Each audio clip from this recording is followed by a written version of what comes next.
remember, caput, head of the rib, and the head of the rib, most of the ribs has crest, crista, capitis, costa, costa. costa. Which ribs have not got this head, this crest? 1, 11, 12. First and First, 11th 11th, and 12th, because these ribs joined with complete force on correspondent vertebra. That is why first joint between ribs and vertebral column, that is joint between head of the rib and costal facets on the bodies of the vertebrae. And most of these joints are compound because one rib in most cases joined with two nearest vertebrae, except first, 11th and 12th. These three joints are simple. It is first rib joined with fovea castalis of the first thoracic vertebra, 11th and 12th the same joint with complete force on corresponding vertebra. First, 11th and third joints are simple, all another compound. Next, all of these joints are spheroid joints. In theory, they should be multi-action, but they combine together with another joint between tubercle of the rib and transverse process, and these joints are cylindrical. That is why all of these joints together are uniaxial, the same like Atlas and axis. between atlas and axis. You're right. One again, articulatio capitis costa, between head of the rib and costal facets on the bodies. They are simple in first, 11th and 12th, or compound in all the other joints. They are spheroid and uniaxial and combined. These joints has two types of ligaments. One ligament is inside of this joint, intra-articular ligament, and only compound joints has intra-articular ligament. This ligament starts from crest, crista capitis costa, and attached to discus intervertebralis. That is why first, 11th and 12th joints have not got this ligament, only joints from 2nd to 10th.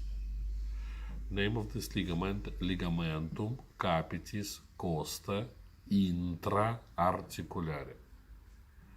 Intra-articular ligament of the head of the rib. Another joint is extra-articular, it's present in all 12 joints. It is ligamentum capitis costa radiatum. It's from head of the rib, goes in all directions and attached to bodies of the vertebra. Ligamentum capitis costa radiatum. Next joint, I already said, that is joint between fovea castalis processus transversus, that is costal facet on transverse process, and tubercle of the rib. Articulatio costo-transversaria.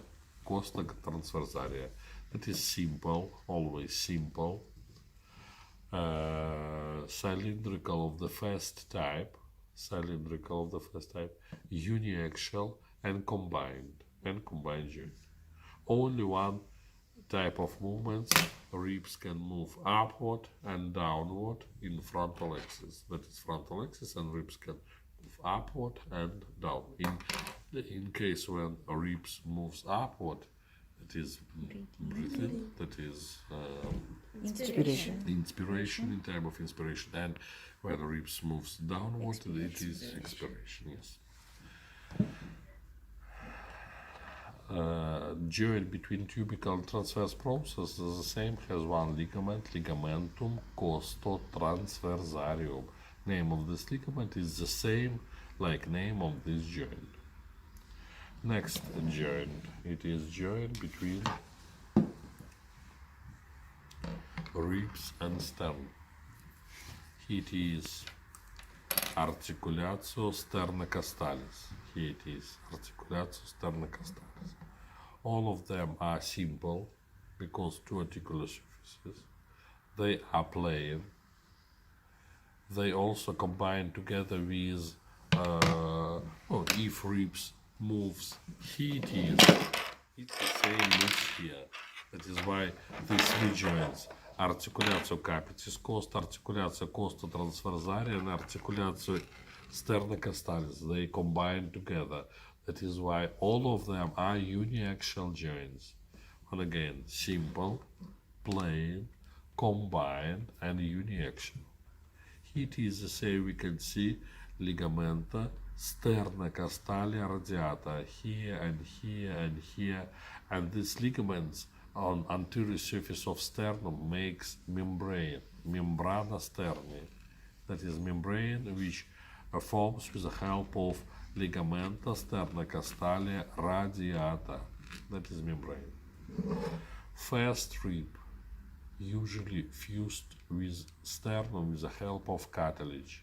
That is synchondrosis, sternocostalis between first rib and sternum. 8th, 9th, and 10th ribs anteriorly, cartilages of these ribs, false ribs, joined with cartilage of the upper rib, and in place where two nearest cartilages join together, we have articulatio interchondralis, chondros, that is cartilage, articulatio interchondralis, that is joints between cartilages of the nearest ribs. They are the same, simple, plain, uniaxial, and combined joints, like joints between sternum and ribs. What else? Some words about joint between clavicle and sternum. Sternoclavicular joint. It is simple joint. It is clear because two bones join together. It is saddle joint. Saddle. In theory, saddle joint is biaxial, but it is the same like in temporomandibular joint. We have intra-articular cartilage, discus articularis. This discus articularis separate cavities of this joint into two halves. That is why it is complex joint. It's also combined because clavicle moves between sternoclavicular joint work together with acromioclavicular joint. Clear it is.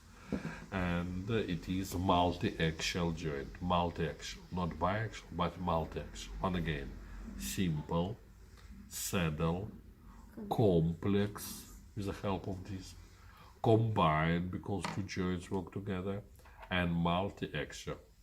Which movements is possible? Here it is.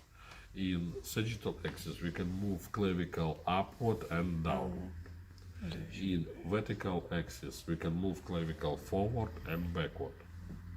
And in it is not frontal, it is axis which correspond to the axis of clavicle.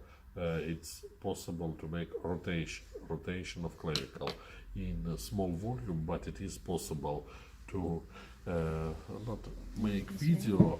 What can you use your hand? If you move your hand backward, and this movement, in this case clavicle, it's rotate. That is, if I move my head backward, in clavicle rotate downward and upward. That is rotation of clavicle. Three types of movement, three axes of movement. And ligaments, here it is. First ligament between sternum and clavicle, ligamentum sternoclaviculare anterior and ligamentum sternoclaviculare posterior.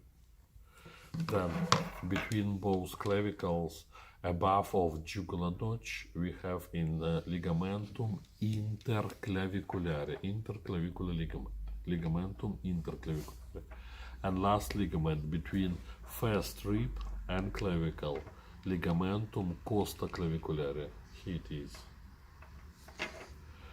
And last joint, that is joint between clavicle and acromion and of scapula. The same, we haven't got scapula, but everything is the same. It is simple. It is saddle, acromioclavicular joint is ellipsoid. It also has cartilage inside discus articularis. That is why it's also complex. and it is combined because they work together, and multi-axial. The same movements are like in sternoclavicular joint because they work together. And ligaments, ligamentum acromioclaviculare and ligamentum coracoclaviculare, two ligaments necessary to know. Acromioclavicular ligament and coracoclavicular ligament. This ligament starts from coracoid process and attached to tuberculum canaidum, if you remember in clavicle, tuberculum canaidum the of inferior clavicle. surface. Yes, on the inferior surface, yes. That is all. That is all. So there's a difference between the first rib articulation and the rest of the articulations, right? First is not synovial, the others are Yes, there is no space between sternum and first rib. That is cartilage fused together with sternum. That is why it is permanent synchondrosis. In all in other places, we have articular cavities, articular bursa, and They're subdivided into two. It is joints. It is synchondrosis. So these are like divided into two. No, they not subdivided. That is why these joints are not complex. They are simple, plain, combined, and uniaxial. Okay, thank you. Something else? That is all. Articulation of the ribs and joints of the clavicle. Sternoclavicular and acromioclavicular joints. So there is only permanent synchondrosis in. Yes, permanent synchondrosis. Between parts of the sternum, you remember manubrium, corpus, and xiphoid process. We have temporary synchondrosis, and the same near of age of 18, these three parts fused in one bone, sternum. Synchondrosis replaced with synostosis, but permanent synchondrosis between first rib and sternum. Well, today that is all.